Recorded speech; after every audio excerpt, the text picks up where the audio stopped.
sagt, zum Glück bald Wochenende. Zum Glück, es ist Freitag. Zum Glück ist Freitag. Mit dem Fabian Unterreger. Was hat uns alles beschäftigt diese Woche? Zum Beispiel die Michelle Hunziker, die den Schweizer Fernsehpreis gewonnen hat, obwohl sie gar keine Sendung hat auf dem Schweizer Fernsehen.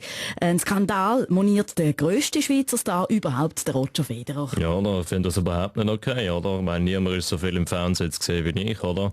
Nicht nur beim Spielen, sondern auch in der Werbepause, im Sportpanorama und dann wieder in der Werbepause, oder? Von Break zu Break, oder? Der Titel gehört mir. Ich ärgere mich grün und vor allem blau wie der rutschige Boden in Madrid, oder? Die Hunziker hat doch nur gewonnen, oder? Weil sie im Gegensatz zu mir mit 2 Bällen spielt. Und ganz wichtig, diese Woche, die Franzosen haben den François Hollande zu ihrem neuen Präsident gewählt. Was löst das zu Europa aus, Weltwochenchef Roger Köppel? Ein Franzose ist ein Mann mit 2 oder mehr Frauen. Und ein französischer Ex-Präsident einer ohne Frau. Um was geht's? Die Wahl von Hollande ist eine absolute Katastrophe. Der Untergang für Frankreich, für Europa, der Untergang der Welt, die Umkehrung vom Urknall. Frankreich geht wirtschaftlich zugrunde und dann überrollen Millionen von arbeitslosen Franzosen die Schweiz.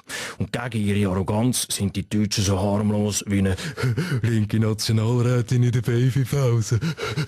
Und an dieser Stelle noch etwas in eigener Sache. Herr Köppel, der Bundesrat will, dass alle Schweizerinnen und Schweizer Beilage zahlen. Ob sie jetzt einen Fernseher haben oder nicht. Wie ist das bei euch oben in den Bündner Bergen, Ex-Mister Schweizer Enzo Blumenthal? Beilage? Ist mir Wurst. Mich interessiert nur das Fleisch. Zum Glück ist Freitag. Mit dem Fabian Unterreger.